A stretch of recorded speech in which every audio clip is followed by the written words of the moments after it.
Hola, buenos días a todos. Buenos días, profe. Buenos días, doctor. Buenos días, doctor.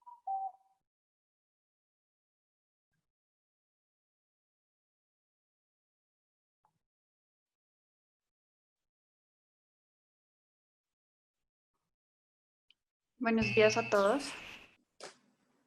Buenos días. Hola, Karin.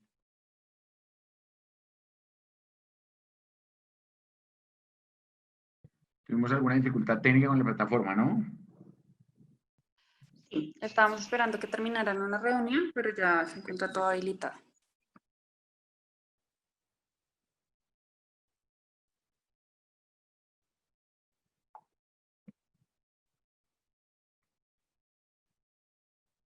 ¿Tú le pudiste pasar, Karen, el mail a las otras personas? Sí.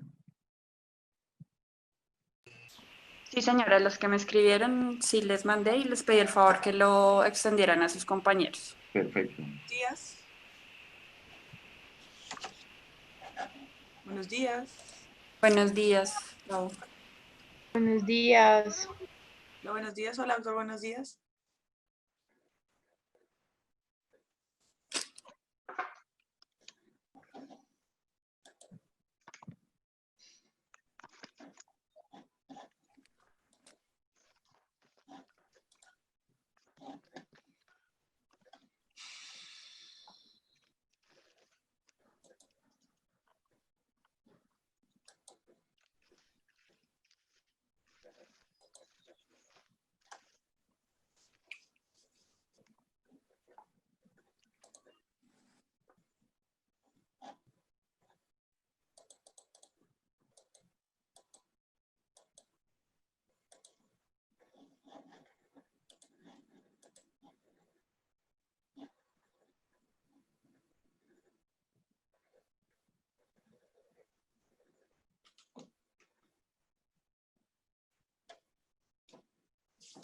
Entonces, el día de hoy vamos a seguir con el tratamiento quirúrgico. Ayer hablamos del tratamiento médico, hablamos de algunas generalidades y pues hoy vamos a enfocarnos en el tratamiento quirúrgico.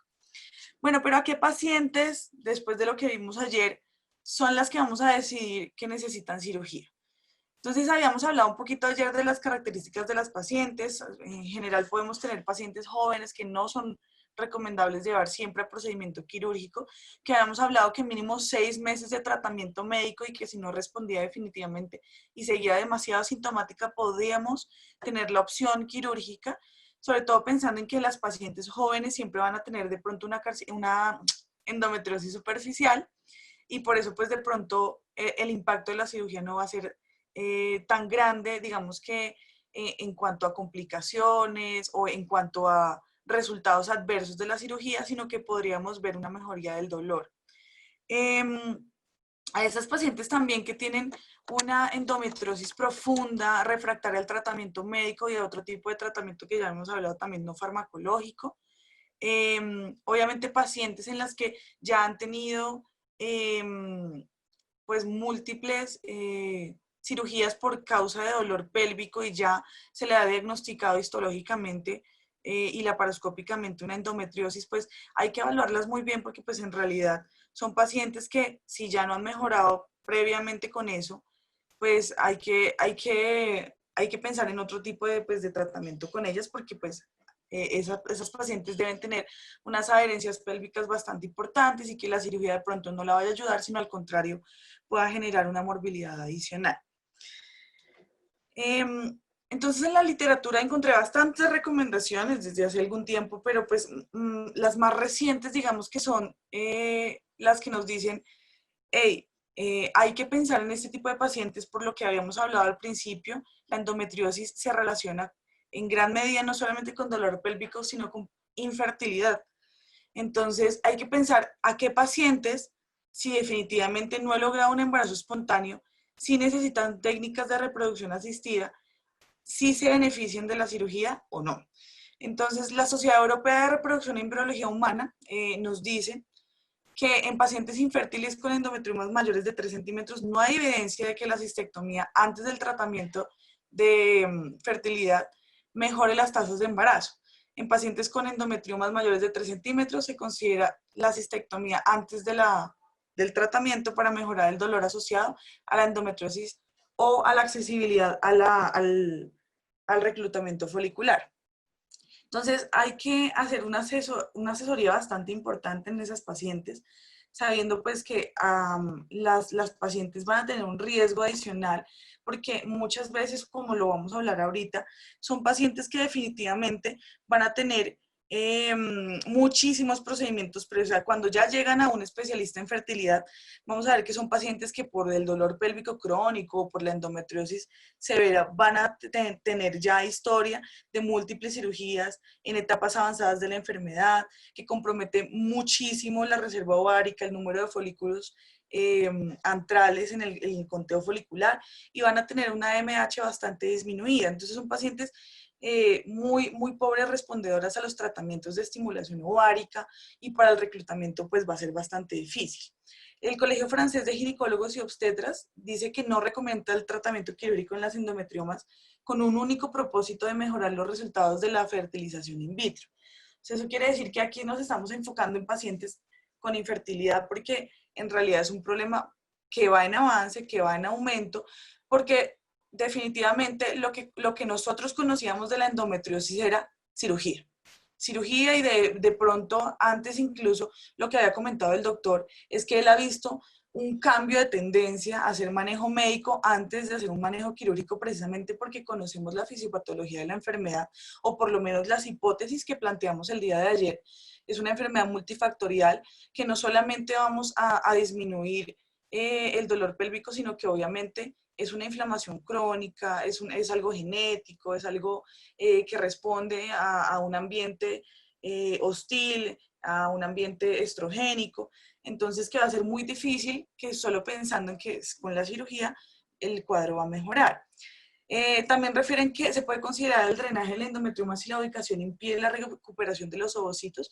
Recordemos que pues, hay unos endometriomas que no están pues, ocupando completamente el parénquima ovárico completo, que solamente son aislados, y que muchas veces en los sitios de las punciones para hacer la recuperación de los ovocitos pueden ser traumáticos y generar pues alguna complicación durante el procedimiento, o definitivamente pues van a dañar como la limpieza del catéter que se necesita para que los ovocitos tengan un buen cultivo. Y las guías NICE dicen que la cistectomía ovárica laparoscópica con excisión de la pared del quiste para mujeres con endometriomas ováricos mejora la posibilidad de embarazo espontáneo y reduce la recurrencia teniendo en cuenta la reserva ovárica. Entonces, porque hay unas que lo dicen, hay otras que no lo dicen, vamos a hablar un poquito en cuanto a la fertilidad para saber pues, los estudios que nos han dicho de que si mejora o no mejora tanto el dolor pélvico como la posibilidad de embarazo. Entonces, hablando un poquito de la fertilidad, entonces ese tipo de pacientes son pacientes que van a requerir tratamientos repetitivos de inducción ovárica, y son muy difíciles de tratar para las fertilizaciones in vitro porque tienen una endometriosis bastante severa asociada cuando llegan, pues, como les había comentado. El proceso inflamatorio lo que hace es que activa el reclutamiento y el desarrollo folicular temprano. Esto incrementa la atresia y la apoptosis folicular, y pues lo que va a afectar obviamente vamos a tener un ovario muy afectado, una reserva ovárica muy disminuida, demasiado comprometida.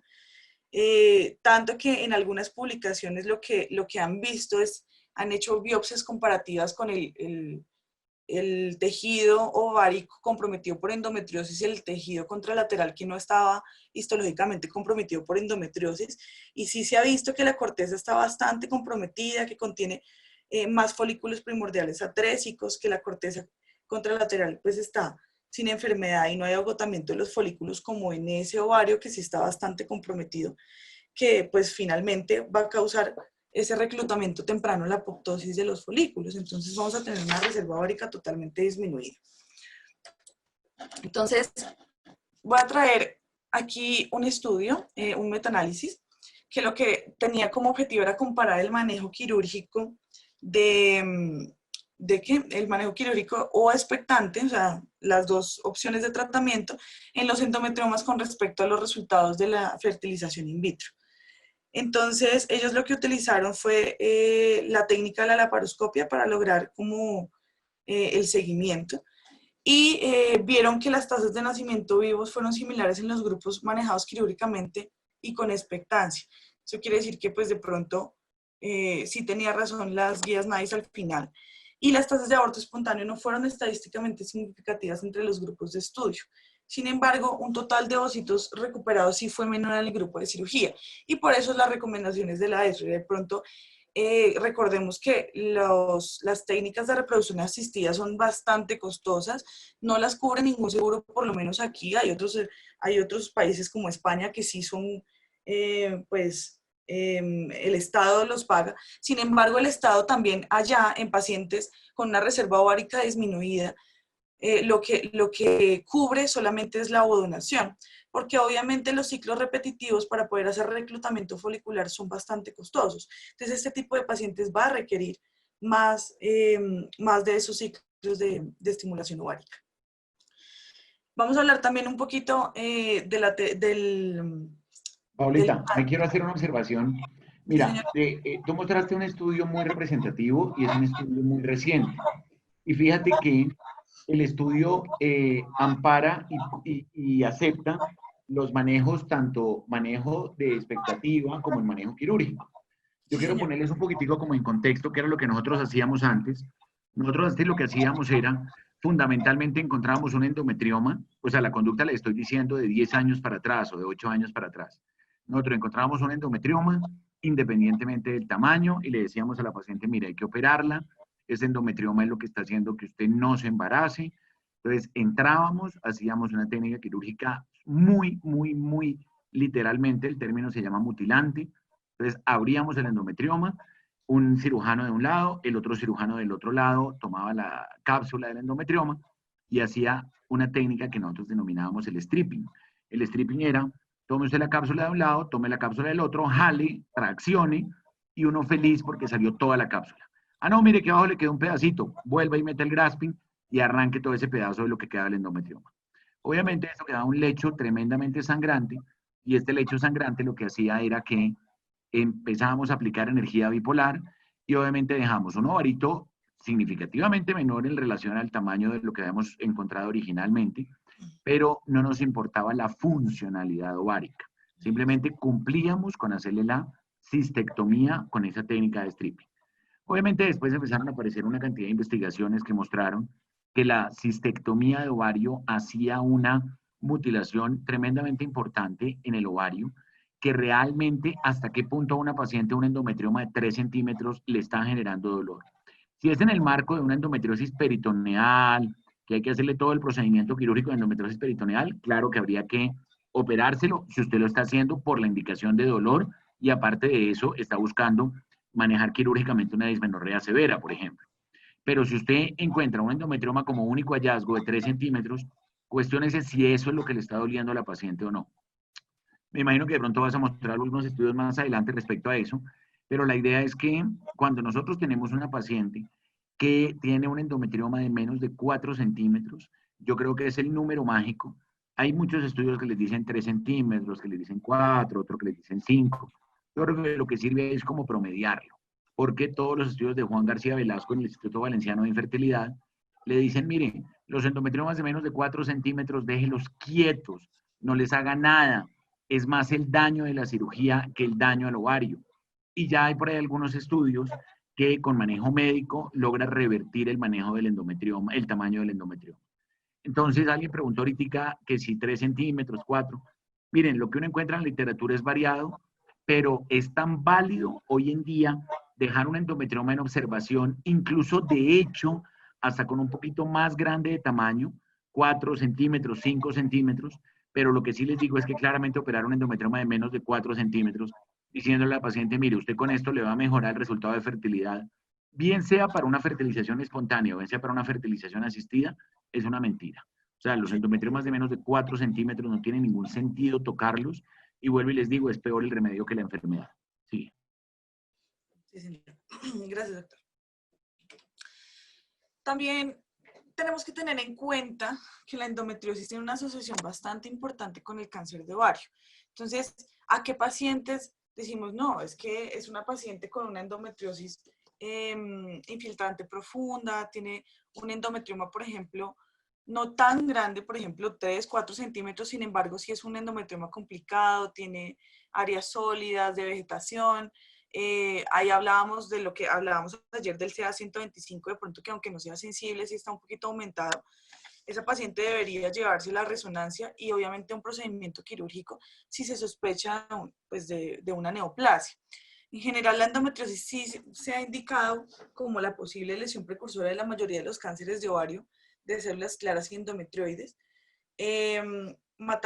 Mataliotaski y colaboradores identificaron 20 casos de cáncer de ovario en 1000 mujeres con endometriosis que fueron pues llevadas a cirugía, entre las cuales el cáncer endometrioide fue del 60% de esas pacientes, que fue pues obviamente el más frecuente, seguido del carcinoma de células claras en el 20% y los adenocarcinomas serosos y mucinosos de bajo grado en el 20% de esas 20 pacientes.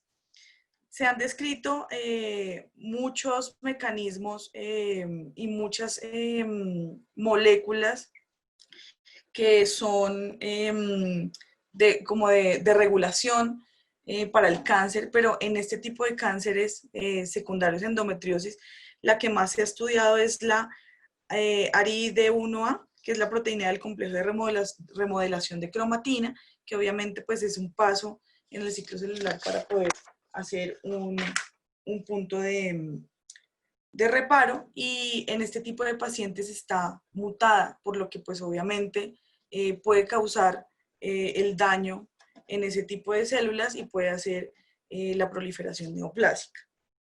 Entonces es muy importante tener en cuenta que este tipo de enfermedades, y sobre todo si es infiltrante profunda, si la paciente no ha mejorado con el manejo médico o quirúrgico, es una paciente que debemos ver que si empieza a hacer la lesión endometriósica hay que estudiarla. Hay Bueno, hay una observación importante, Paula, que si nosotros miramos, realmente la incidencia del carcinoma de células claras de ovario y el carcinoma endometrioide de ovario es muy baja. O sea, la incidencia en cuanto a la presentación se refiere, y pues sabemos nosotros claramente que el 70% o más de los carcinomas de ovario son carcinomas de origen epitelial. Hay una asociación que en algún momento se habló hasta del 6% entre los endometriomas y tenemos como un retorno que está prendido. Ahí, tenemos como un retorno que está prendido, pero bueno. Entonces, ahí la idea es, si nosotros tenemos una asociación y lo queremos hablar en algún porcentaje, hasta hace unos 3 o 4 años se hablaba que el 6% de los endometriomas se podrían llegar a malignizar. Hoy en día nosotros hablamos que el 2.4% de los endometriomas pudieran llegar a tener algún tipo de degeneración maligna, como carcinoma de células claras y endometrioides. Habría que mirar ya, porque sí hay unas asociaciones, como tú lo estás diciendo, respecto a lo de las mutaciones, pero por ejemplo, con esto de asociación de adenocarcinoma seroso y mucinoso, son más situaciones que coexisten en conjunto porque la incidencia de los endometriomas en la población también es tan grande como la endometriosis. Entonces, podría ser que una persona tenga un carcinoma seroso de ovario o un carcinoma epitelial o un mucinoso y que además de eso tenga un endometrioma. Entonces, no podemos hablarlo como que el endometrioma sea un factor etiológico para los carcinomas epiteliales, no. Es claro, como tú lo pusiste ahí, es para células claras y endometrioides, pero no, fíjate que no es que haya una asociación entre endometrioma y los carcinomas epiteliales. La asociación es puntualmente con carcinoma de células claras y carcinoma endometrioide de ovario, que ambos sabemos que tienen una frecuencia de presentación muy baja en la población en relación con los carcinomas serosos. Siguiente. sí, señor. Bueno, entonces,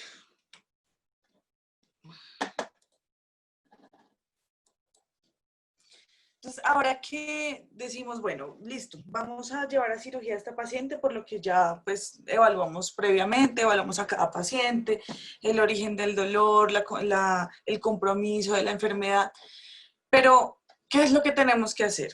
¿Qué tipo de procedimiento vamos a hacer? La pregunta eterna en laparoscopia para manejar la endometriosis, es saber, ¿hacemos excisión o hacemos ablación? ¿Qué es mejor para la paciente? ¿Qué tiene mejores tasas de recidiva? O sea, ¿qué vuelven, qué no vuelve? Entonces, hay muchos estudios en cuanto a esto, pero en este momento pues traje el día de hoy dos, un estudio controlado y un metaanálisis que ya vamos a hablar de él, que tienen unas indicaciones pues secundarias a los resultados de tratamiento que se vieron. Entonces, en este estudio compararon la excisión versus la ablación para la endometriosis superficial asociada a dolor pélvico. Ellos querían pues comparar las pacientes de acuerdo a la escala análoga del dolor, que ellas previamente hablaban de dolor pélvico tanto menstrual como no menstrual, o sea, cíclico y no cíclico, secundario pues en la endometriosis. Entonces, desde diciembre del 2013 hasta octubre del 2014, reclutaron 73 pacientes que fueron asignadas al azar intraquirúrgicamente, entre las cuales 37 fueron llevadas a excisión de endometriosis y 36 de ellas a ablación. Las pacientes fueron seguidas 6 y 12 meses después del procedimiento. Después del procedimiento, perdón, aquí quedó mal, después del procedimiento, de la ablación, la dispareunia mejoró a los 6 meses, sin embargo, en el control de los 12 meses la dispareunia volvió, o sea, no continuó la mejoría. Y después de la ablación, la dismenorrea mejoró a los 6 meses y también a los 12 meses. O sea, la dispareunia no mejoró, pero la dismenorrea sí fue significativa. En cuanto a la técnica de decisión, la dispareunia no mostró cambios en las puntuaciones ni a los 6 ni a los 12 meses. Y la dismenorrea tampoco tuvo mejoría. Entonces, pues ellos pues hicieron el seguimiento. Sin embargo, pues la excisión y la ablación mostraron una efectividad bastante similar para el tratamiento del dolor asociado en la endometriosis superficial, porque pues todas tenían endometriosis superficial, y la ablación mostró cambios individuales un poquito más significativos. Sin embargo, pues realmente no fue algo que estadísticamente tuviese una diferencia para en cuanto al manejo del dolor en este tipo de pacientes. Aquí traigo un metaanálisis también que habla de la excisión versus ablación en laparoscopia para el manejo de la endometriosis. Aquí ya no hablan de endometriosis superficial, aquí hablan pues de todas las pacientes, de todas las presentaciones de endometriosis. Ellos evaluaron entonces, utilizaron la laparoscopia para hacer el seguimiento y hicieron excisión versus ablación para endometriosis. El resultado de la mejoría de la dismenorrea mostró que el grupo de decisión tuvo una reducción significativamente mayor en las puntuaciones de la escala del dolor de dismenorrea en comparación con la ablación. No hubo una diferencia estadísticamente significativa, solamente como en números, o sea, solamente un poquito. En cuanto a decisión versus ablación para la endometriosis, con el resultado de dispareunia, tuvo una reducción mayor en comparación con la ablación, pero no hubo una diferencia estadísticamente significativa. En cuanto a la decisión versus ablación para la endometriosis, con el resultado de disminución de la disquexia, aquí mostró que el grupo de decisión tuvo una reducción significativamente mayor en la disquexia en comparación con la ablación, con un resultado estadísticamente significativo. Esto sí fue muy significativo con la decisión. Y la decisión versus la ablación, con el resultado de la mejoría del dolor pélvico crónico, de 2 de los estudios que se evaluaron en el metaanálisis, la mejoría del dolor como resultado, solamente en uno de ellos mostró que la decisión fue mejor que la ablación de forma estadísticamente significativa. Entonces, digamos que aquí en este metaanálisis fueron un poquito más a favor de la decisión de acuerdo a los resultados y al análisis de grupos. Sin embargo, pues en cuanto a manejo del dolor y dispareunia, como en el estudio anterior controlado, se ve que no hay ninguna diferencia, pero sí, por ejemplo, en otro tipo de sintomatología. Mira, esto es una discusión, Paula. Esto lleva 20 años. Esto es una cosa eterna.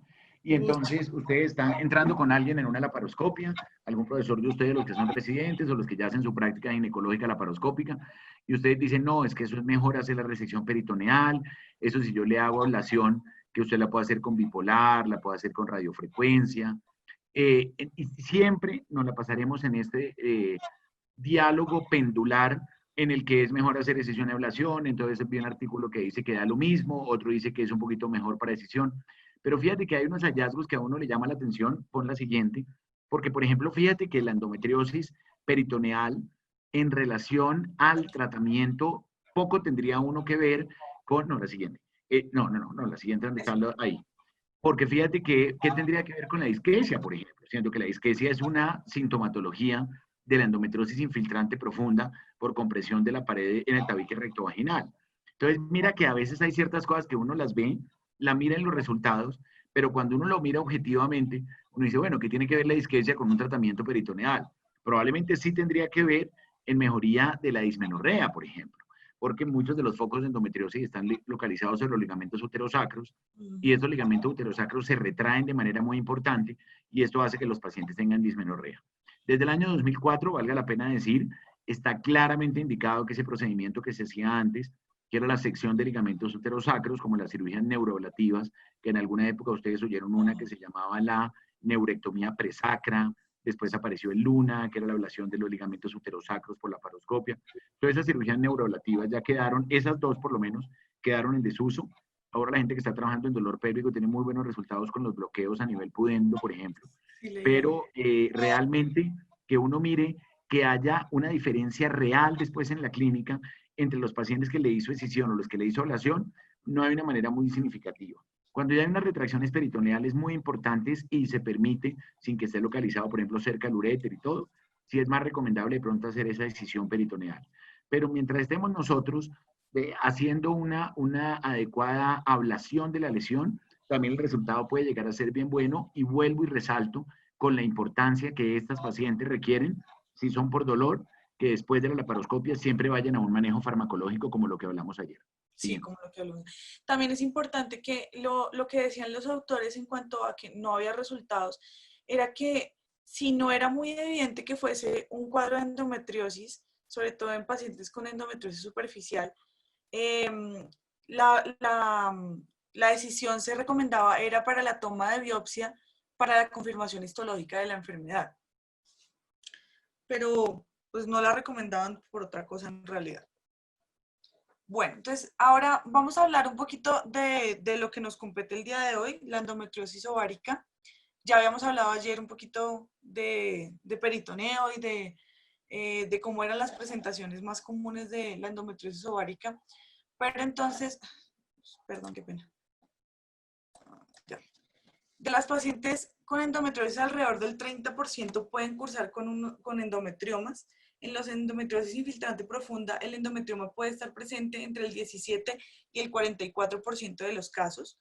El endometrioma puede ser bilateral en el 30 al 50% de los casos, en promedio 28%. Y el 25 al 50% de las mujeres infértiles tienen endometriosis. Y de este porcentaje, el 30 al 50% de las mujeres tienen endometriosis, son infértiles, perdón. Entonces, lo que hemos hablado un poquito más atrás es que sí es muy importante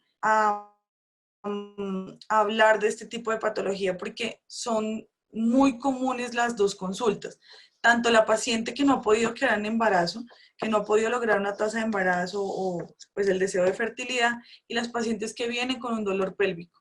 Esta enfermedad es bastante frecuente y vamos a encontrar, de hecho, más frecuente que sea a nivel ovárico por la disminución de la reserva ovárica, por el compromiso folicular y también por el dolor pélvico y la dismenorrea. Sí, ese dato es tremendamente importante, Paula, que está escribiendo ahí Abate, porque ojo que las pacientes que tienen endometriomas bilaterales, y eso lo vamos a hablar el martes, las pacientes que tienen endometriomas bilaterales siempre deben tener un estudio de resonancia, porque generalmente una paciente que tiene un endometrioma bilateral usualmente va a coexistir con endometriosis infiltrante profunda. Ese dato es tremendamente importante. Ah, sí, lo que habíamos hablado ayer cuando hablamos un poquito de la resonancia y de las indicaciones. Bueno, entonces aquí está la explicación de lo que nos introdujo un poquito ayer el doctor en cuanto a lo que realmente consideramos como el origen del endometrioma. Que el endometrioma realmente no es el compromiso total del ovario, sino es algo más que imaginación. Entonces, está la teoría de Hutchinson, que ellos refieren que, pues ellos piensan que el endometrioma se origina a nivel de siembras superficiales del peritoneo en las fositas ováricas. Estas adherencias se forman entre el peritoneo y el ovario, creando un espacio cerrado en cuyo interior las microhemorragias, que pues son cíclicas, producen la acumulación progresiva de sangre y de detritos. Entonces ellos se van haciendo la acumulación y van haciendo una invaginación en el tejido ovárico. O sea, lo desplazan, más no lo infiltran. Por eso es que hablábamos ayer como de las presentaciones clínicas de lo que uno podía ver macroscópicamente en el ovario, de implantación. Entonces, por eso es que a veces no se considera que sea profundo en el ovario y que sea el compromiso completo, y por eso uno puede encontrar todavía tejido sano en el ovario cuando uno hace la cistectomía. Esta acumulación provoca el rechazo del parénquima, como les decía, con la invaginación progresiva de un pseudoquiste tapizado por un revestimiento fibroso recubierto por un epitelio glandular. Entonces, esta teoría lo que dice es que el ovario nunca va a estar rodeado por completo por el parénquima ovárico, porque pues obviamente es una invaginación, y siempre debe existir una zona en contacto con el peritoneo de la fosita ovárica.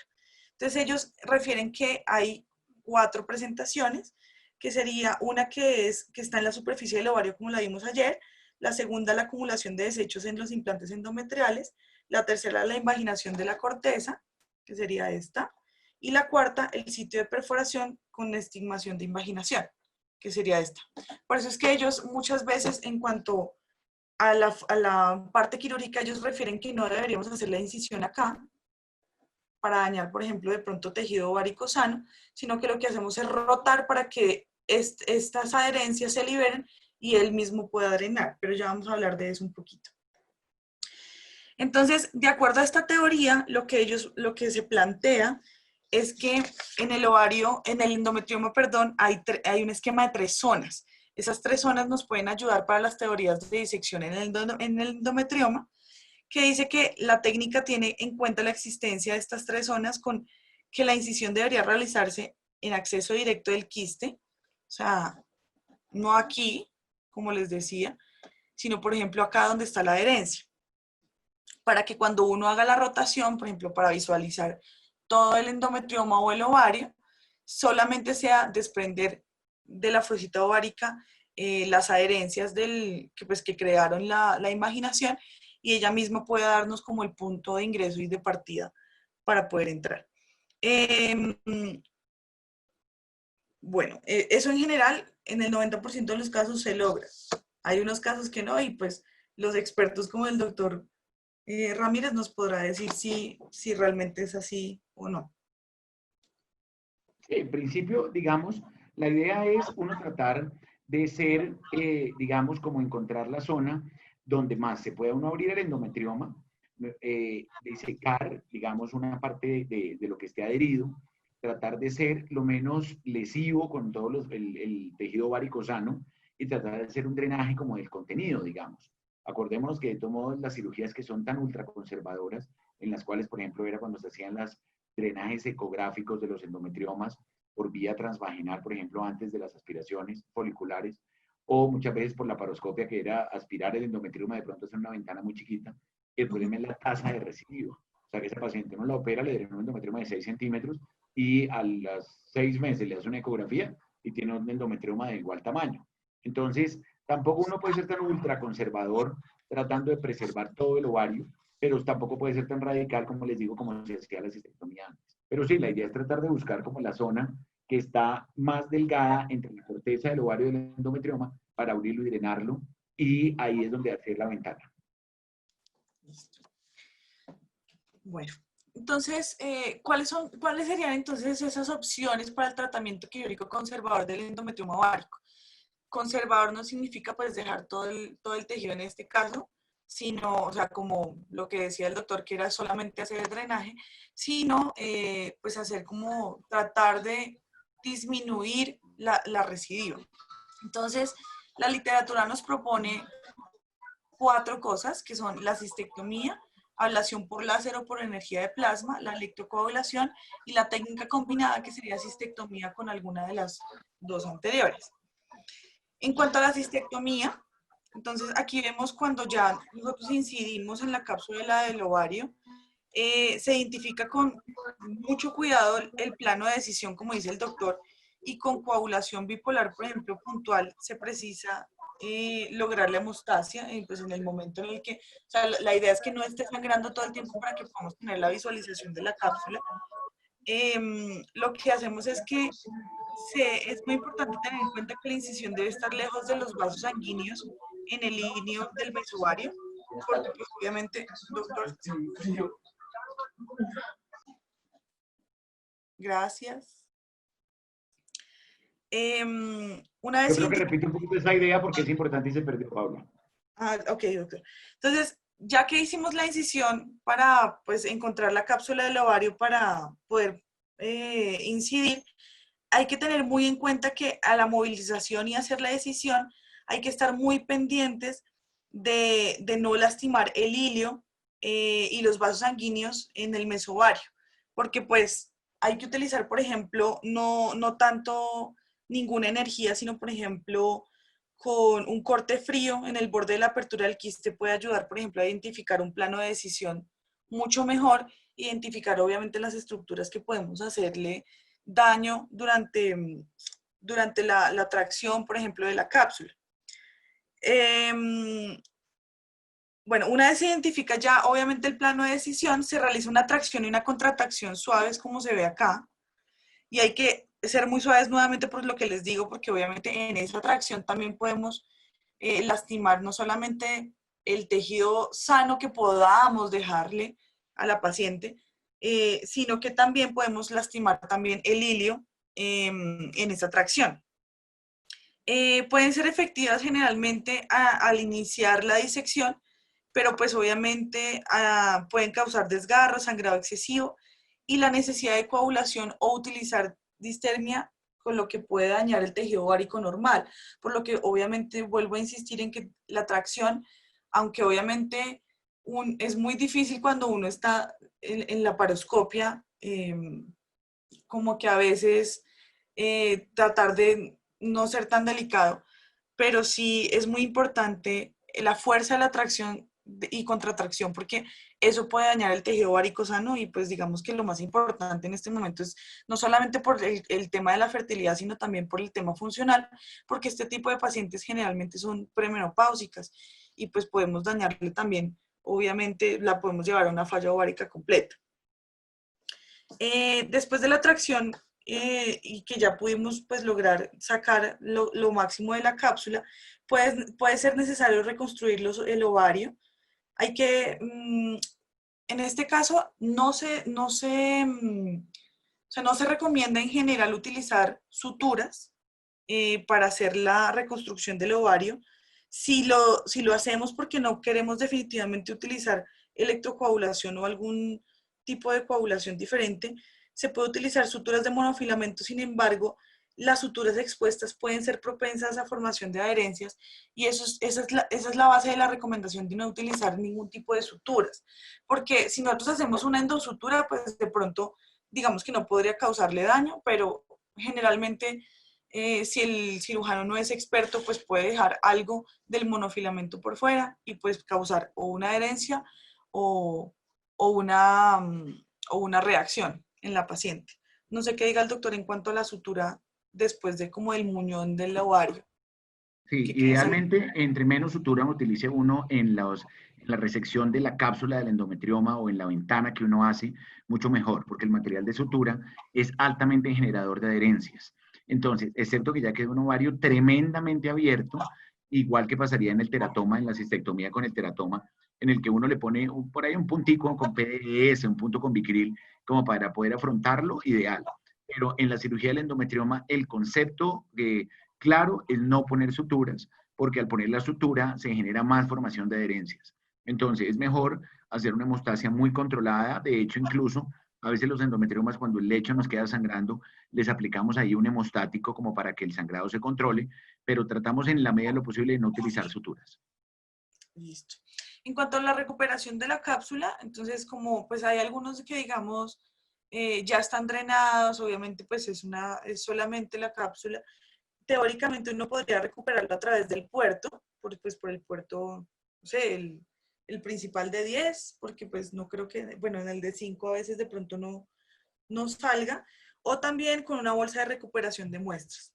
Entonces, Sí, eso ese también. dato es supremamente importante, Paula, ese dato es supremamente importante porque lo vemos mucho en la práctica, que se trata de sacar la cápsula del endometrioma por el puerto de 5 y está claro, al igual que ocurre en oncología, implante las células endometriósicas en los puertos.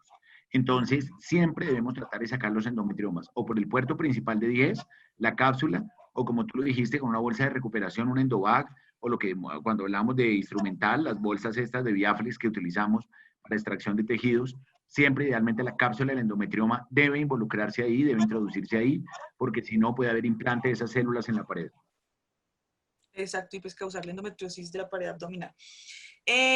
Antes, pues cuando los cirujanos no eran tan expertos, o bueno, en algunos casos uno puede ver cuando de pronto pues ha sido muy difícil la recuperación de la pieza por parte abdominal, en algunos casos se utilizaba la colpotomía posterior para la recuperación de los endometriomas, sobre todo cuando eran grandes o que se habían recuperado completos sin drenar, porque muchas veces ellos consideraban que el drenaje también hacía la implantación de las células si no se hacía un buen lavado posterior.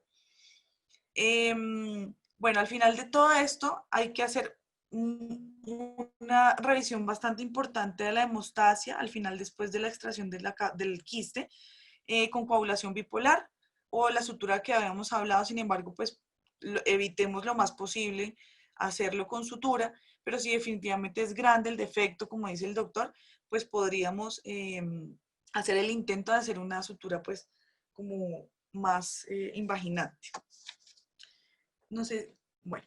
Entonces, en cuanto a ablación, tenemos dos opciones, la ablación láser y la ablación de energía plasmática. En cuanto a la ablación láser, pues generalmente lo que se utiliza es hacer una ablación de toda la superficie interna de la pared del quiste utilizando el rayo láser. El rayo láser que se puede tener en configuraciones de potencia de 30 a 55 watts para haz de láser de CO2 y 6 a 10 watts en fibra de CO2. El láser debe estar en la función de ablación para ampliar el haz y el láser debe aplicarse de tal modo que pueda extirpar el tejido mientras preserva el tejido sano subyacente. Es muy importante tener en cuenta que no toda la profundidad total de la cápsula necesita ser como vaporizada, pues obviamente porque el tejido endometriósico también está presente solamente en las superficies, como habíamos hablado, porque es la invaginación más no compromiso completo del parénquima. Se Sí, considera correcto. Paulita, quiero, Karen, ábrete un momentico Edmundo que está levantando la mano porque está dando una observación importante que es esa técnica de resección del endometrioma sin ruptura de la Señor, cápsula. ya permítame un minutico.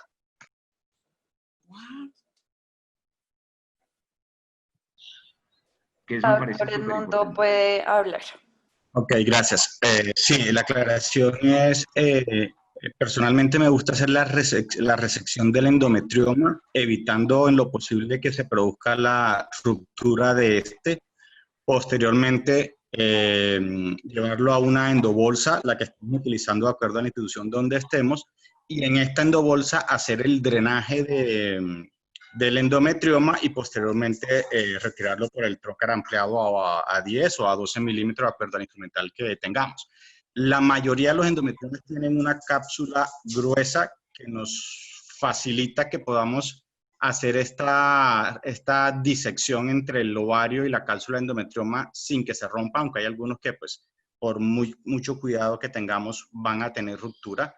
Y esto especialmente lo realizo en endometriomas que son por debajo de 5 centímetros, porque cuando son mayores de esto, pues no es tan fácil por el espacio en la pelvis tratar de hacer esta disección, y por lo general en esto sí hago el drenaje primero y posteriormente la ruptura. Esto pensando en no regar ese contenido del quiste en la cavidad endometrial, o que esta cantidad de líquido se riegue lo menos posible para disminuir las futuras siembras que se puedan generar. Sí, perfectamente válido. Esos drenajes controlados, se ha hablado mucho sobre eso, porque en principio se dice, bueno, ese contenido ahí del endometrioma, eso no tiene ningún problema, y yo lo lavo después y todo. Estas son células que son muy activas. Fíjense que si lo decimos que la sola pasada de la extracción de la cápsula sobre la pared y ya pueden generar células de implante, lo mismo podría pasar con el drenaje del contenido. Nosotros a veces somos muy, digamos, como tranquilos en que no importa que se drene ese contenido y lo lavamos, pero sí, es perfectamente válido. Hoy en día se está hablando mucho de eso, de hacer un drenaje controlado. Fíjate que tú lo estás haciendo con la endobolsa, que es útil, pero tratando de evitar que el contenido se disemine por toda la cavidad. Sí, señor. ¿Continúo? Listo, continúa, Paulita. Doctores, muchas gracias. Dale, dale, dale. Bueno, entonces, seguimos. Es importante, entonces, lo que les decía, tener en cuenta que no toda la profundidad necesita ser vaporizada por la teoría que habíamos hablado, que era una invaginación más no un compromiso del parénquima completo. Es muy importante en este tipo como de técnica utilizar todo el tiempo riego intermitente para que tengan una buena visibilidad y eliminar los restos de carbono. Y es muy importante que el borde de la apertura en donde se hizo pues, la incisión inicial y en donde se hizo la resección de la cápsula esté completamente vaporizado. No solamente por el sangrado, sino porque ahí puede haber el mayor tejido endometriósico y puede haber el riesgo de residuo. En cuanto a la ablación de energía plasmática, pues es como la misma técnica, hacer la apertura y la resección de la cápsula. Se ablaciona toda la superficie interna de la pared del quiste utilizando energía de plasma en el modo de coagulación establecido de 10 a 40 a una distancia promedio de 5 milímetros desde la punta a la pieza. En cuanto, pues hay que procurar obviamente tratar todas las áreas, extirpar los bordes del sitio de la invaginación y cuando la eversión del quiste no es factible porque pues sobre todo en endometriomas muy grandes, que se exponga al interior del quiste progresivamente para aplicar el plasma en el ángulo perpendicular a la superficie interna del quiste. O sea, es muy importante, ellos sí, en la energía plasmática sí aconsejan hacerlo en toda el área de donde sacaron el quiste porque pues no es tan lesivo como por ejemplo la ablación láser con la energía plasmática. Perdón. Bueno, en cuanto a la electrocoagulación, se usa pues ampliamente en el tratamiento del endometrioma ovárico. Se utiliza pues con pinzas bipolares, se hace una coagulación del revestimiento del quiste completamente de forma sistemática.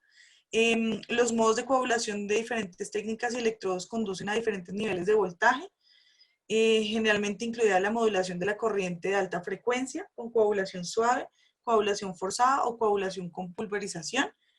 Es aconsejable pues que se inicie con la configuración de potencia más baja e ir ajustándola pues de acuerdo al momento de la cirugía y cuando se va aumentando pues para que uno vea cuál es la coagulación que uno realmente quiere lograr finalmente. Lo clave en este tipo de energía es hacerlo en tiempos demasiado cortos para minimizar el daño tanto de cualquier tejido como obviamente en este caso del tejido ovárico sano que podamos dejar, ya que la profundidad de la destrucción puede ser bastante importante. La configuración de potencia depende del generador y el tipo de pinzas utilizadas, pero generalmente utilizamos de 25 a 40 vatios. La energía monopolar se puede usar en las áreas seleccionadas donde el tejido endometriósico, por ejemplo, es fibrótico, que está, por ejemplo, ubicado en el hilio. Con frecuencia se usa la configuración de potencia de 15 a 20. Como les decía, hay que ir aumentando, empezar con la menor y aumentando de acuerdo a las necesidades en la cirugía, por lo que el daño pues, tisular tiende a ser mucho más profundo que con la ablación láser o la energía de plasma y por lo tanto debe enfriarse con frecuencia con la irrigación, igual que pues, en las técnicas anteriores. No sé si el doctor quiera decir algo. Hay dos observaciones. La primera de ellas, para mí el láser en la laparoscopia le pasó lo que le pasó al Concorde, que apareció en una época en que no debía haber estado. Había un supersónico que aparecía en los años 70 y 80, no cuadrado, no había un supersónico, era como para que apareciera ahorita. El láser le pasó exactamente lo mismo. El láser apareció en un destiempo, apareció hace más de 15 años, 20 años, y en la tecnología de láser fue, primero, demasiado costosa.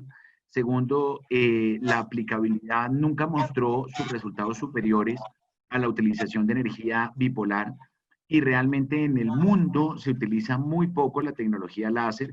En algunos países de Europa, en Colombia hay experiencia de láser en Cali. En Cali tienen en un par de clínicas tecnología láser para hacer manejo de endometriosis, pero digamos la ablación de energía plasmática que se utiliza en cirugía robótica tampoco es de nuestro utilizar. Y para una cirugía de endometrioma, hoy en día nosotros pensar en ponerle un láser o poner energía plasmática, pues realmente no tendría sentido. Nosotros estamos utilizando esa energía bipolar para hacer hemostasia en la cápsula de los endometriomas, tratar, como tú lo decías, de utilizar bateajes que estén incluso en 25, 30, no los 40 que clásicamente utilizamos, por ejemplo, en histerectomía, porque entre menos difusión térmica y menos calentamiento de tejido, lógicamente mayor cantidad de folículos que se puedan llegar a lesionar.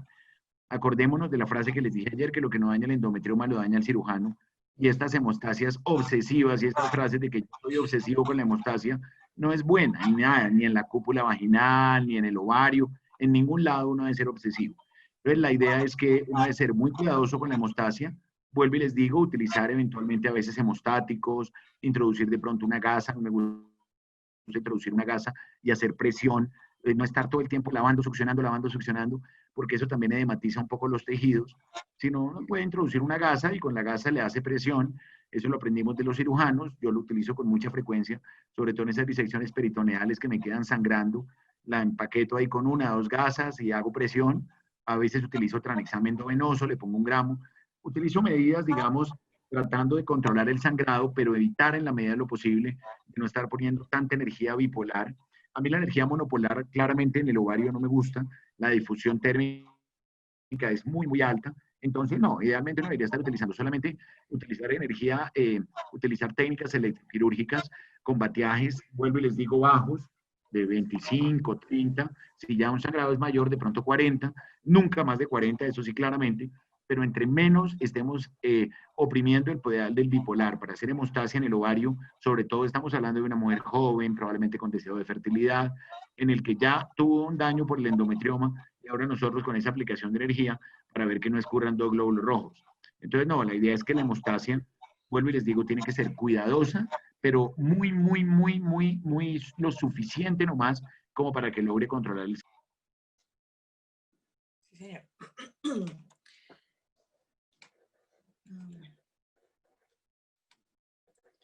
Y hablamos ahora de la terapia combinada, que es la más utilizada y la pues, más recomendada actualmente. Se puede utilizar la técnica con excisión como la ablación para prevenir el sangrado excesivo y la eliminación, y generalmente el daño del tejido ovárico en el hilio.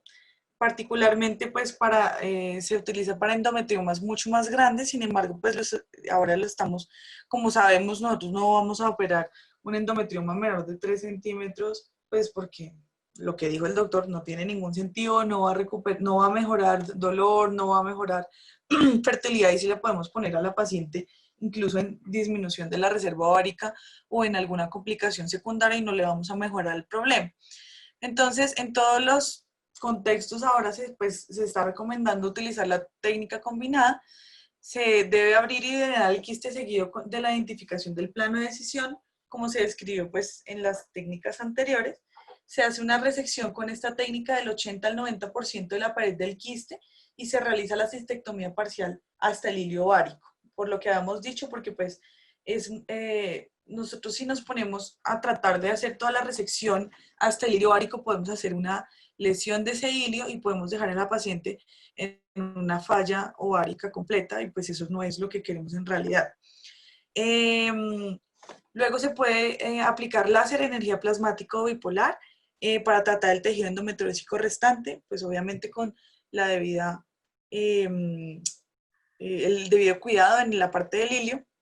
La sutura del ovario puede considerarse, como lo habíamos hablado, sin embargo no es recomendada por lo mismo que hemos hablado. Esta técnica es como combinar las dos que ya habíamos comentado previamente. Se logra la eliminación del quiste en el 80 al 90%, como les había comentado, y la ablación después de la resección del quiste, elimina el 10 al 20% restante del endometrioma cerca del hilio. Eso quiere decir que solamente dejamos entre un 5 y un 10% de la parte de la endometriosis, y eso es lo que elimina bastante las tasas de recidiva y de dolor pélvico en este tipo de pacientes tratadas con el endometrioma, en esta técnica. Paula, esto es lo que se llama, ponle anterior un momentico, esto es lo que se llama la técnica combinada de Doné. Esta técnica combinada de Doné es realmente como hoy en día, probablemente dentro de 2 años, esto es mentira, porque esto, como les digo, es completamente pendular, entonces dentro de 2 años estamos diciendo otra cosa, pero así es como hoy en día se recomiendan que se operen los endometriomas. Los endometriomas se operan abriendo, haciendo un drenaje del contenido, como lo aportó el mundo, ojalá hacer un drenaje controlado y no con esa diseminación que hacíamos antes. No sé si de pronto alguno de los videos que vas a mostrar ahorita mostraba cómo abríamos esos endometriomas y se regaba todo ese contenido en la cavidad. Tratar de abrir, hacer una ventana lo suficientemente importante como para tratar de hacer una cistectomía que ojalá comprometa máximo el 80% del quiste, tratando de hacer una aplicación de energía bipolar lo menor posible. La ventaja al hacer la resección de la cápsula es que también tenemos resultado de la patología, y lo que les digo, tratar de no suturar. Hoy en día, para los que están entrando, los que están haciendo, los que han visto cirugía de endometrioma, esta es la recomendación. No esa tracción y contratracción que vuelvo y les digo que se llamaba la cirugía o la técnica del stripping, en lo cual hacía unas microlesiones en los folículos, en el hilio ovárico, perdón, lo cual comprometía de manera muy significativa el futuro de esos ovarios, y ese stripping era lo que se hacía para una gran resección de tejido ovárico, y ahí es cuando empezaron a salir todos los estudios que este procedimiento como tal tenía una lesión sobre el ovario lo suficientemente importante como para elevar los valores de FSH y como para bajar los valores de hormona antimuleriana. Entonces, en ese escenario, tengamos en cuenta que las grandes cirugías de endometriosis son supremamente lesivas para el órgano, y entre menos nosotros tengamos que hacer grandes resecciones, mucho mejor. Y si vemos que quedó una parte de cápsula y no la podemos resecar, quietos, no pasa absolutamente nada. No porque le dejen ese pedazo de cápsula vayan a tener más tasa de recidivas. Lo que mostró esta técnica combinada de Doné es que producía una mejoría del dolor. Vuelvo y les digo, estamos hablando para endometriomas por encima de 4 centímetros. Y el otro punto es que tenía una preservación del ovario, por ejemplo, para mujeres que tuvieran deseos de fertilidad futura, que es el mayor número de porcentajes de nuestras pacientes. Se llama así, la técnica combinada de Jacques Doné. De Jacques Doné. Gracias, doctor. Bueno, aquí les voy a mostrar un videito de una cistectomía con la colaboración enorme del doctor Ramírez. Entonces aquí incidimos en el ovario y inicialmente el doctor hace pues un drenaje, un intento de drenaje inicial. Ante esa aspiración inicial, porque también además tenemos que confirmar qué tipo de quiste es antes de hacer una gran apertura. Fíjense que esto era lo que decíamos. Esto era lo que nosotros clásicamente hacemos, pero idealmente o usted ahí debe poner una succión para tratar de aspirar ese contenido, o hacer un drenaje controlado con la bolsa para que ese contenido salga en la cavidad. Ahí es, fíjense, tratar de hacer una apertura del ovario, tratar de hacer una ventana, y en el momento en el que ya se expone, tratar de hacer, fíjense, no sé por qué aquí se ve cuadro por cuadro y no se ve con el video corriendo regularmente. Y fíjense, ahí se trata de hacer una extirpación como del 80% máximo de la cápsula del endometrioma. Aquí sí se ve perfecto. ¿No les está corriendo? Sí, está corriendo como cuadro por cuadro, pero está corriendo. Pero entonces básicamente era eso, fíjense, hacer una aspiración del contenido, confirmar, porque a veces puede pasar, por ejemplo, que ya hayamos abierto el ovario y sea un quiste hemorrágico, por ejemplo. Entonces, idealmente es mejor abrir el ovario, hacer ese drenaje de contenido que puede ser controlado, que puede ser o con la bolsa o con una canulita de irrigación succión para poder aspirar ese contenido de hemosiderina, abrir el ovario, hacerle la ventana, extraer el 80% de la cápsula y hacer, si no hay necesidad de poner bipolar, mejor. Y si no, lo que les digo, hacer aplicación de un hemostático y en último caso, pues hacer una aplicación de una de un poco de energía bipolar sobre el borde. Sí. No, es que algo me pasó, algo le pasó a mi computador y no puedo ver. Creo que ya estabas como terminando Nosotros ahí, ¿no? estamos viendo ahí tu pantalla, Están viendo mi pantalla. pero no en modo presentación. Espérame un segundo, ¿por qué? Ay, Dios mío. Creo que menos mal ya te faltaban solo como las conclusiones y ya. Sí, pero les quiero mostrar otros 2 videos, pero Dale. no puedo. Ve cerrándolo mientras vamos hablando otra cosa y de pronto la cierras y abriéndola nuevamente te da. Sí, sí, Hanner está haciendo una observación que también es muy buena. Es que fíjense que a uno se le va ocurriendo en cirugía muchas cosas. ¿No lo sacó? Sí. Salió de la pantalla, pero Ah, ok. Hanner está haciendo una observación que es bien importante, que es, si quieres, Karencita, es que, señor, bueno, si quieres, ábrele el micrófono a Hanner, porque sí me parece muy importante ese concepto que le está dando. permítame un minuto.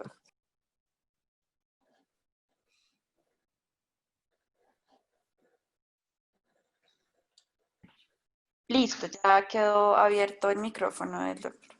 Aunque una forma con endometriomas grandes que usted puede introducir el trocar directo sobre el endometrioma y hacer aspirado controlado con la succión para que no haya drenaje de ese contenido en la cavidad.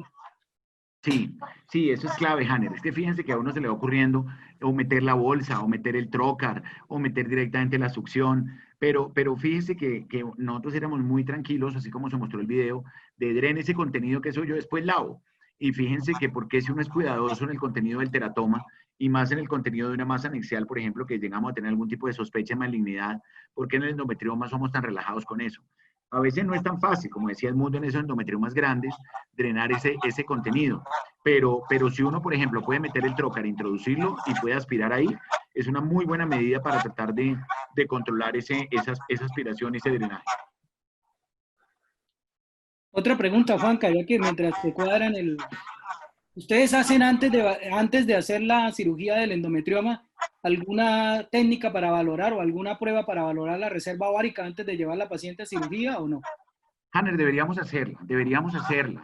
claramente hacerla. Miren que hay estudios que muestran que que una paciente que usted le haga una cistectomía bilateral de ovario, ojo que esas pacientes a los 18 meses posoperatorio, el 3% entran en falla ovárica prematura. Entonces deberíamos hacerlo, Hanner. Es que hay muchas cosas que nos estamos saltando que es el deber ser. Porque, fíjense, alguien intervino ahí, ¿por qué no, a los endometriomas bilaterales no le estamos haciendo resonancia? O sea, hoy en día, si usted encuentra un endometriomas bilaterales, lleve a cirugía, pero con una resonancia, porque 30-40% de esos pacientes, lo puso ahí Abate, es una opción de hacerles una resonancia para tratar de estudiar mejor las pacientes. Mire, uno debería estudiarlas con hormona antimuleriana antes de la cirugía. Usted no sabe realmente con qué reserva ovárica está contando y no sabe qué reserva ovárica queda después del procedimiento. Hay una cantidad de cosas, Hanner, que es el deber ser, y fíjense que uno con esto lo va aprendiendo. Ayer lo que les dije, se nos había saltado un poquito lo del CA 125. Muchas pacientes, cuando es una masita ahí medio fea, de lo que habíamos hablado de los criterios ecográficos para cuando una masa anexial no nos gusta en la presentación de masas anexiales, fíjense que estamos haciéndole marcadores tumorales, pero no a todos los endometriomas se le está pidiendo de rutina siempre un CA 125, que además nos sirve primero para saber el valor y segundo nos sirve también para tener como un pronóstico después en cuanto a mejoría terapéutica de la enfermedad. Entonces, deberíamos hacerlo, deberíamos tener antimulerianas previas, deberíamos tenerlos incluso, bueno, usted tiene una antimuleriana, ¿para qué va a tener una FSH? Pero usted está en un medio de pronto donde no le hacen antimuleriana, pues aunque sea que tenga una FSH bastante menos precisa que la antimuleriana, pero por lo menos tiene algo. Debería tener una resonancia en los casos de endometriomas bilaterales. Es más, eso lo vamos a hablar con más énfasis el martes, pero deberíamos, por ejemplo, estas pacientes llevarlas con colon preparado, porque usted sabe que esos endometriomas a veces se pegan terriblemente a la serosa del colon y es diferente si usted tiene un colon preparado a que si no lo tiene. Tener una muy buena exposición de los tejidos es absolutamente fundamental desde el punto de vista quirúrgico. Alejandra, aquí fíjate que está anotando en el chat ¿Qué opinamos de la escleroterapia en el manejo de los endometriomas? Es una opción de poder hacerlo, sobre todo en el endometrioma recidivante, Alejandra. En el endometrioma que ha sido, que tú operaste o que de pronto otro lo operó, y otra vez está uno frente al endometrioma de decir, no, yo no voy a pasar esta señora operándola cada 3 años, cada vez que le salga un endometrioma. La escleroterapia eventualmente podría llegar a servir, se han utilizado varias sustancias para hacerlo, y ha mostrado unos resultados buenos, pero yo le indicaría más para el endometrioma recidivante. Es que el endometrioma recidivante también es, primero, una sensación que usted tiene ante su paciente, decir, bueno, ya le operé un endometrioma hace un año, doctor, y otra vez otro endometrioma, otra no le va a salir, y en el mismo ovario, y uno, no, pero de pronto, pues es que tú sabes que eso se puede llegar a reproducir. Claro, sabemos que eso se puede llegar a reproducir, pero de todos modos son alternativas para uno evitar, sobre todo estos ovarios. Ustedes ven que hay mujeres, por ejemplo, que a los 40 años le han hecho 3 cirugías sobre el mismo endometrioma, y cada uno que entra le saca un pedazo de ovario. Lo otro que también podríamos eventualmente plantear, que nosotros lo estamos haciendo, es la decisión en estos endometriomas reoperados en mujeres por encima de 40 años que ya no tengan deseo de fertilidad con ovario contralateral normal. Yo estoy siendo radical, yo me siento con la paciente, le digo, mira, tú llevas 2 cirugías sobre ese endometrioma o llevas varias cirugías de endometriosis, tiene el ovario contralateral sano. Yo se lo estoy diciendo no con mucha evidencia científica, pero más basados en la experiencia. Mujeres por encima de 40 años le estamos haciendo resecciones de ovario completas. Nos estamos yendo más a oforectomías porque no sé hasta qué punto estos endometriomas que tengan tanta actividad mitótica celular, podríamos decir, en qué momento usted le va a terminar disparando en un carcinoma de células claras, usted se va a arrepentir el resto de la vida no haberle sacado ese ovario cuando ya se lo habían operado 2 veces.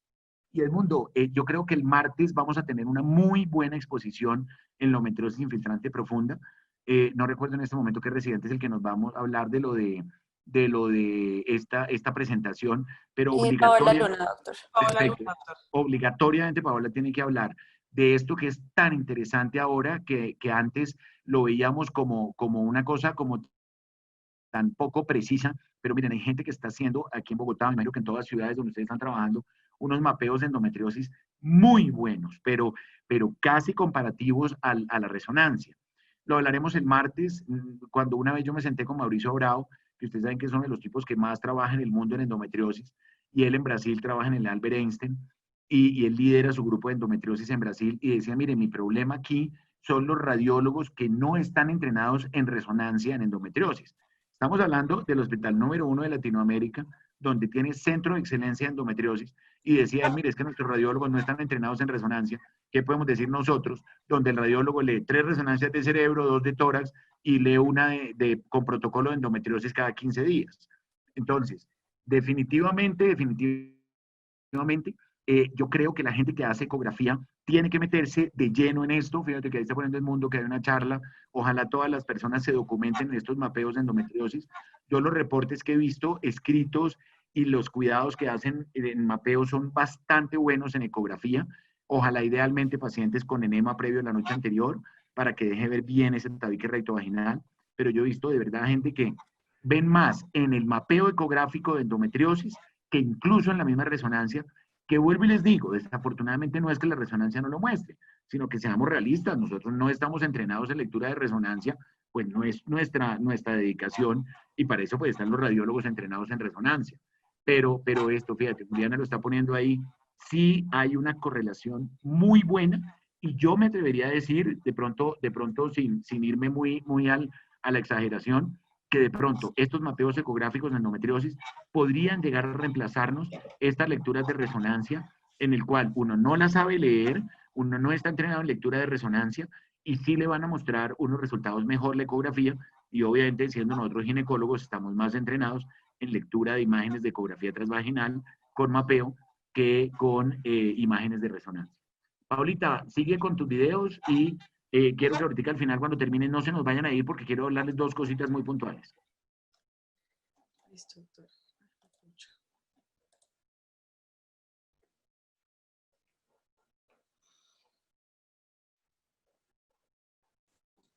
Bueno, aquí lo que intentan es tratar de hacer lo que dice el doctor de hacer la resección sin el drenaje del quiste, pues del endometrioma como tal.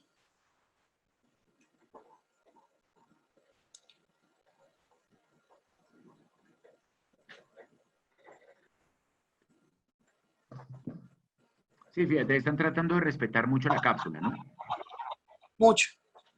Mm. Lo que pasa es que no todos los endometriomas pues son tan fáciles como dice usted. Muchas veces finalmente el drenaje se causa por la energía.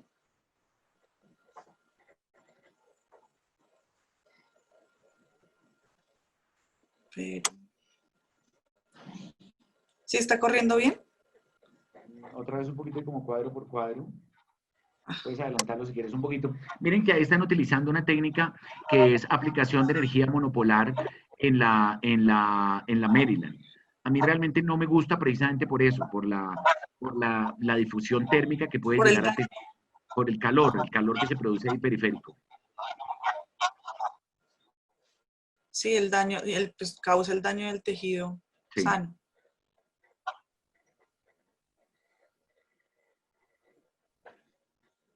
De pronto, ahí sí sería exacto con las tijeras como lo está haciendo, pues igual lo está haciendo.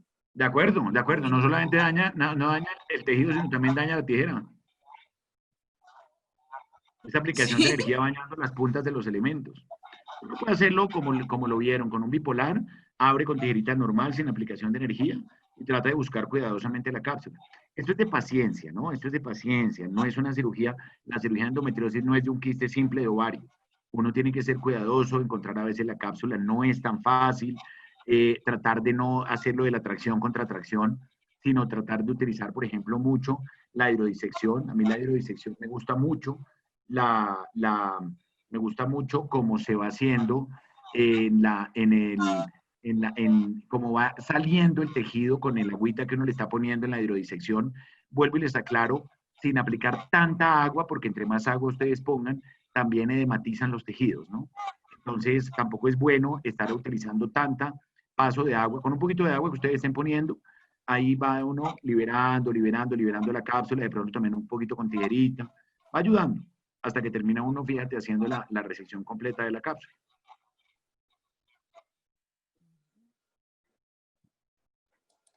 Bueno, yo creo que ya no te queda nada más. Puedes, si quieres, pasar las conclusiones, Paulita, porque yo creo que el mensaje ya quedó claro de lo de la cistectomía y la técnica combinada de Doné.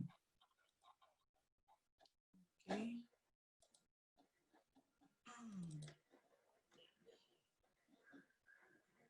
¿Ahí te saliste? No. No, Sí, ahí ya se salió y tocaría que pasaras a la de presentación. Bueno, queridos amigos, quería decirles una cosa.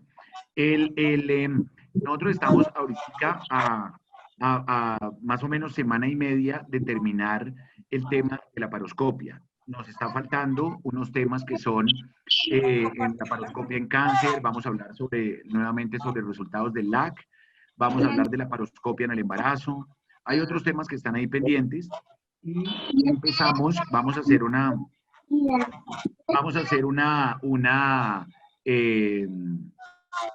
paso a todos los temas de histeroscopia. Les quería hacer una cordialísima invitación a los residentes que están oyéndonos que están entrando a estas presentaciones, todo, porque si bien es cierto, ustedes lo han visto, que la mayoría ha sido gente de la Universidad del Bosque, queremos ser muy participativos con gente de otras universidades. Obviamente, probablemente para el martes, hoy como fue domingo y tuvimos este problema con la plataforma, tuvimos menos de 80 personas, pero la idea es, Karen va a dar unos temas en lo relacionado a histeroscopia. Vamos a hacer un temita diferente entre una presentación de la paroscopia y la otra. Las presentaciones de la paroscopia terminan el jueves. Karen, ¿tú me corregirás qué fecha es? Sí, doctor, ya estoy mirando acá. Sí. Entonces nosotros terminamos la La revisión última de la presentación. paroscopia Sí. el día jueves 30, que es Eso. la paroscopia en el embarazo. Correcto. O sea, de este jueves en 8 días, de este jueves en una semana, terminamos lo de Ajá. la paroscopia en el embarazo. Y El vamos a dar una sábado, exposición. una de las Ajá. residentes, exacto, va a hacer una presentación sobre Vincent Van Gogh. Entonces va a hacer una exposición poquito diferente para que hablemos de algo no médico, sobre obra, vida y todo su trabajo de Vincent Van Gogh. El Y sábado 2. el sábado 2. Y Ujú. después, la siguiente semana, El mira, martes Hingli 5. desde Barranquilla está diciendo que también nos va a colaborar. Entonces, Karen, mientras terminamos esta presentación, vamos a dar los temas que quedarían de histeroscopia para que quede cubierto todo el tema de histeroscopia. Ayer ya vimos con Karen los temas, pero queremos que la gente nos escriba aquí por el chat quién quiere hacer esas revisiones. Porque queremos, lo que les digo, que sean participativos, que sean abiertos para todos. Algunos pueden tener ya unas presentaciones montadas, podemos actualizarlas. Pero como les digo, esto cada vez está creciendo más y es nuestro interés general. Entonces, Karen, si quieres, hagamos una cosa, ve dando los temas. La gente, si quiere, va tomando nota. Si quieres, de una vez el que diga yo hago ese tema. O esperamos a unos y los que nos queden sin asignar, esperamos hasta el martes que también estén más personas para poder que ya nos queden los temas cubiertos de histeroscopia para ya estar terminando, si Dios quiere, como para mediados de mayo. Y lo que les digo, si nuestro sueño se logra dar y esto cuarentena va a seguir hasta por ahí finalizando mayo, podríamos estar haciendo nuestro congreso virtual, porque creo que muchos de nosotros todavía seguiremos como en este mismo ritmo, así de en cuarentenados entre trabajo y la casa. Entonces, Karen, si quieres dar los temas, Entonces, presentamos las conclusiones y como les digo, si alguien quiere de una vez decir, escribir en el chat, este tema lo cojo yo, ya queda asignado, Karen lo anota y ya aparecería aquí en la página oficial de FECOLSOC. listo. Entonces, pólipo endometrial e hiperplasia endometrial. Me está escribiendo la doctora María Fernanda Toro, residente de la Universidad del Rosario, que ella se lo adjudica. Ese Perfecto. sería pólipo endometrial e hiperplasia endometrial, pues por histeroscopia. Repito, la doctora María Fernanda Toro, residente de la Universidad del Rosario. El otro tema es miomectomía por histeroscopia. No sé si alguien en el chat nos escriba si alguien quiere revisar ese tema.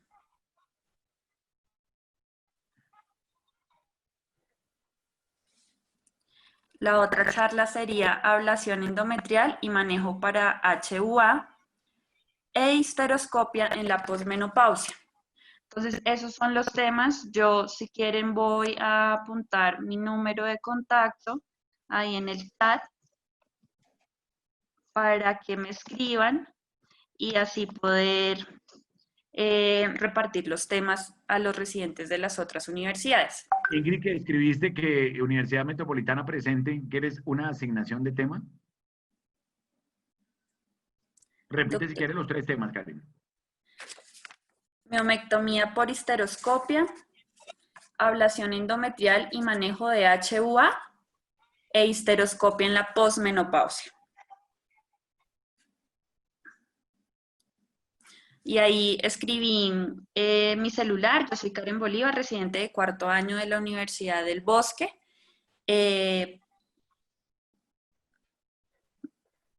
La idea es que pues sea un poco más participativo pues con otras universidades. Y pues espero, digamos, cualquier comentario por este medio o por WhatsApp para poder adjudicar los temas. Listo, entonces, de aquí al martes, piénsenlo, evalúenlo si quieren hacer una revisión de esos 3 temas. Igual volvemos y de aquí al martes todavía hay alguno que falte por asignar, lo asignamos el próxima reunión, que es el martes a las 10 de la mañana. Y, Paulita, si quieres, retroceder un poquito porque te faltaron las conclusiones y terminamos esta presentación. Listo. Bueno, en cuanto a las conclusiones, un poquito como de todo lo que hablamos. En la endometriosis, pues es una enfermedad, nuevamente recordarlo, multifactorial, por lo cual se debe conocer la fisiopatología para el enfoque del tratamiento. Es muy importante lo que dijimos antes. No solamente es una menstruación retrógrada, como al principio Samsung nos planteaba, sino que a lo largo de los años se ha planteado pues muchas teorías como las que hablamos y hay que tener en cuenta que es multifactorial y por eso solamente una línea de tratamiento a veces va a ser insuficiente y pues hay que tenerlo en cuenta. El manejo de la endometriosis superficial dependerá siempre de la sintomatología y el compromiso de la fertilidad.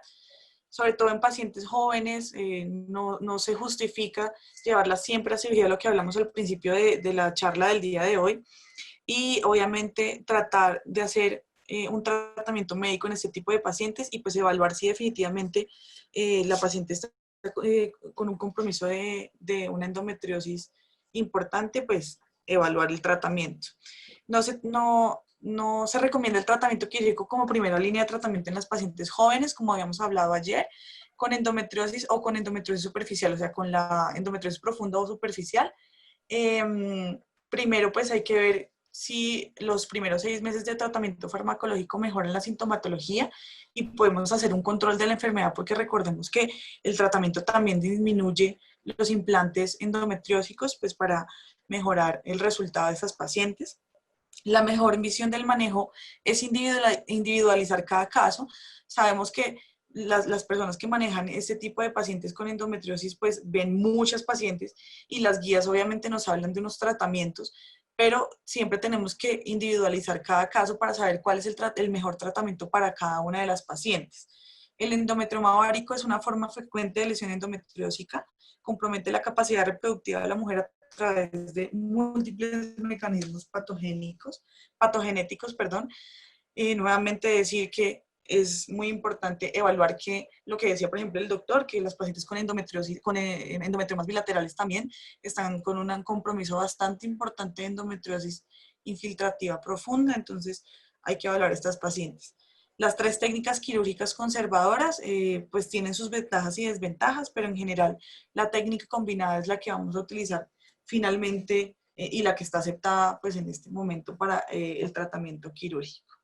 No sé si el doctor quiera adicionar algo.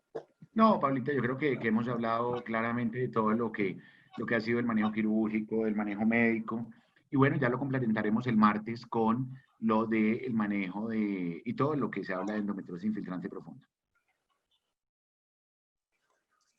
Sí, señor. Estuvo muy Muchas bien, gracias. muy bien la presentación. Listo, Pablita. Muchas Entonces, gracias, bueno, Paula, Muchas por la gracias a todos por presentación. acompañarnos. Están siempre bienvenidos. Esperemos que tengamos más participación para las próximas charlas. Las hacemos con muchísimo cariño para las personas que sé que en este momento estamos en una situación difícil por lo del COVID, pero la idea es nunca perder pues la academia y las actualizaciones para que todos estemos como en la misma onda en pro de nuestras pacientes sobre todo y en pro de todos los que puedan de pronto no saber en dónde puedan tener buena información